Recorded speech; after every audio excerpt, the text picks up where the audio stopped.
안녕하세요. 오늘도 맛있게 먹자 와플렉스입니다. 요즘 날씨가 점점 더워지는데요. 그래서 오늘은 시원하고 아삭한 식감이 살아있는 열무김치를 가지고 달달하고 매콤한 국수를 준비했습니다. 자세한 재료는 게시글에 올려뒀으니까요. 참고해 주시고요. 오늘은 굳이 필요하지는 않지만 같이 먹으면 꿀조합으로 먹을 수 있는 맛있는 팁도 있으니까 영상에서 한번 찾아보세요. 먼저 오이를 채로 썰 건데요. 채를 썰은 방법은 여러 가지가 있지만 오늘은 쉬운 방법으로 해볼 거예요. 오이를 적당하게 잘라서 먼저 얇게 잘라주시는 거예요.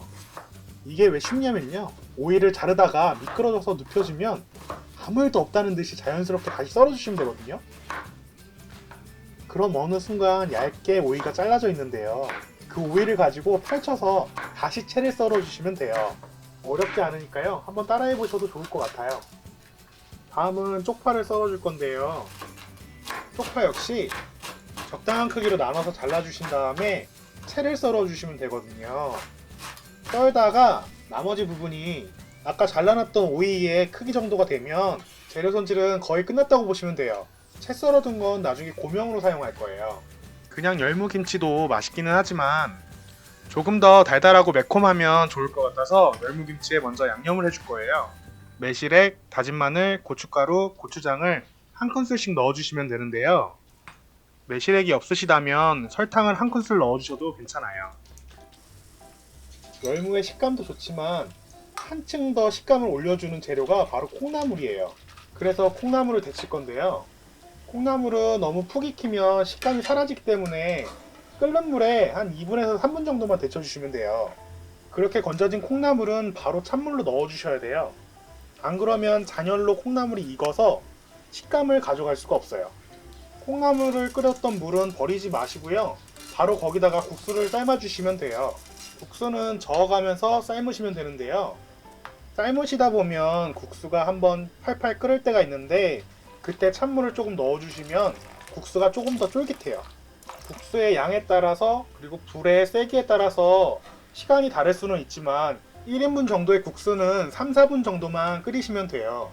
그리고 역시 국수도 불지 않도록 건져낸 다음에 바로 찬물에 넣어주시면 탱글탱글한 국수를 얻으실 수 있습니다.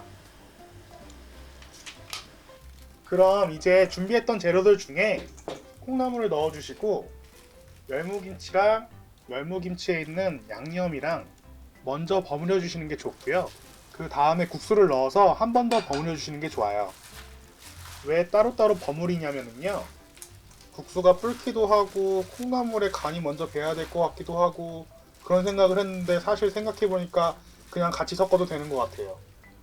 사실 아무렇게나 섞어도 이미 맛있어요. 하지만 감칠맛이랑 고소함을 더 더해주기 위해서 식초 한 큰술이랑 참깨 한 큰술 그리고 참기름을 살짝 둘러주시면 더 맛있어요. 진짜예요. 이건 확실해요. 근데 만들다 보니까 문제가 하나 생겼어요. 제가 좋아하는 채널을 구독하고 좋아요 안 누른 것 마냥 깜빡하고 잘라놨던 야채들을 같이 안 넣었더라고요. 그래도 참 다행인 건 아무 때나 넣고 비벼도 별 차이 없이 맛있는 건 똑같더라고요. 그래도 구독이랑 좋아요는 해주실 거죠? 이제 잘라뒀던 쪽파를 고명으로 올려주시면 끝나요. 오늘의 꿀조합은 마트나 편의점에서 구하기 쉬운 건데요. 바로바로 통조림, 장조림입니다. 먹기에도 편하고 든든하기도 하고 그리고 비빔국수는 고기가 있어야겠죠.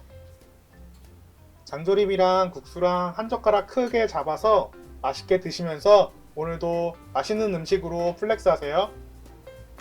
구독, 좋아요 부탁드리겠습니다. 시청해주셔서 감사합니다.